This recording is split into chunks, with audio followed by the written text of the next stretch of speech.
بشیر کی عمر 50 سال تھی۔ اس کے گھر میں صرف 2 بیٹی اور بہو بچے ہی تھے۔ بیوی ایک عرصہ پہلے دنیا سے جا چکی تھی۔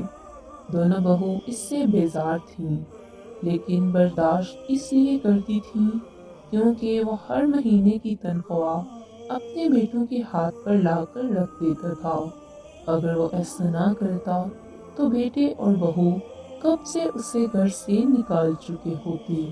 بیٹے تو بس نام کے تھے، وہ اپنی بیویوں کی ہر بات بلا چو چڑا مان لیتے تھے۔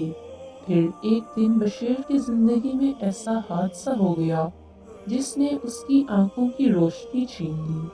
فیکٹری میں کام کے دوران اس کی آنکھوں میں ایسا کیمیکل چلا گیا کہ اس کی بینائی مستقل طور پر جاتی رہی۔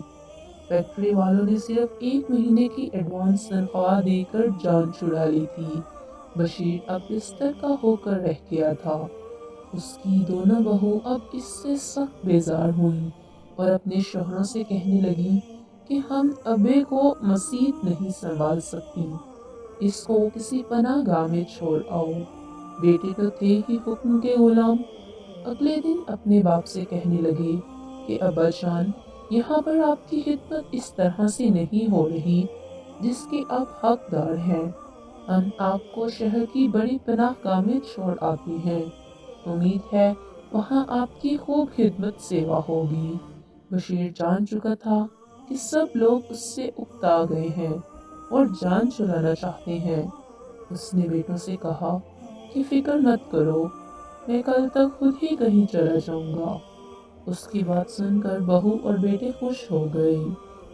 چنانچہ اگلے دن بشیر کسی کو بتائے بنا ہی غائب ہو گیا۔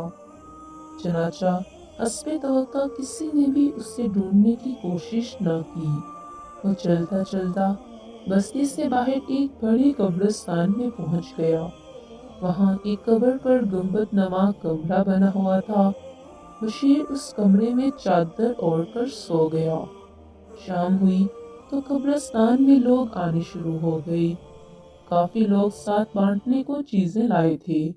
انہوں نے بشیر کو دیکھا تو اسے بھی کچھ چیزیں دے دیں، جس سے اس کا گزارا ہو گیا۔ لیکن اگلے دن کسی نے اسے کچھ نہ دیا۔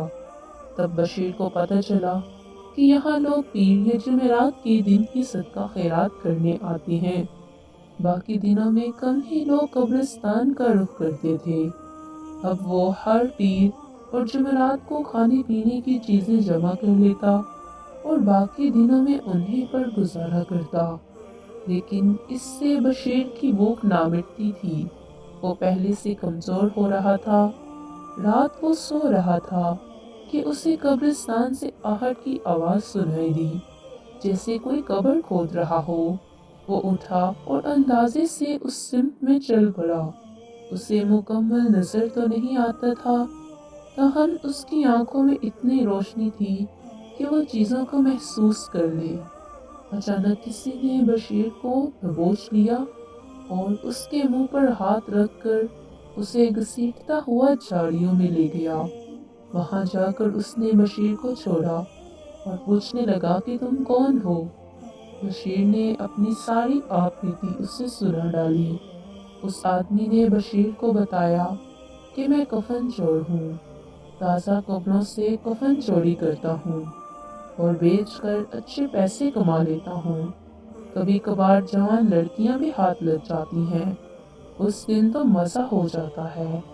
جب وہ شخص اپنی بات مکمل کر چکا تو بشیر نے پوچھا کہ مردہ عورت سے بدکاری کرتے ہوئے ڈر نہیں لگتا کیا؟ وہ شخص کہنے لگا کہ شروع میں لگتا تھا، لیکن اب نہیں لگتا۔ یوں سمجھ لو کہ عادت سی پڑ گئی ہے اور ڈر ختم ہو گیا۔ یار کیوں کرتے ہو تم ایسا کام؟ بشیر نے بے چین ہو کر پوچھا تو اس شخص نے بتایا کہ میں شروع سے ایسا نہیں تھا۔ میری بیوی بہت خوبصورت عورت تھی اور میرا ایک پیارا سا بچہ بھی تھا۔ میں دن بھر کا تھکا ہارا شام کو گھر آتا تو وہ میرے لیے تازہ کھانا بناتی اور میری خوب خدمت کرتی تھی۔ میں بھی اس پر جان قربان کرتا تھا۔ ایک دن میں کام سے جلدی فارغ ہو گیا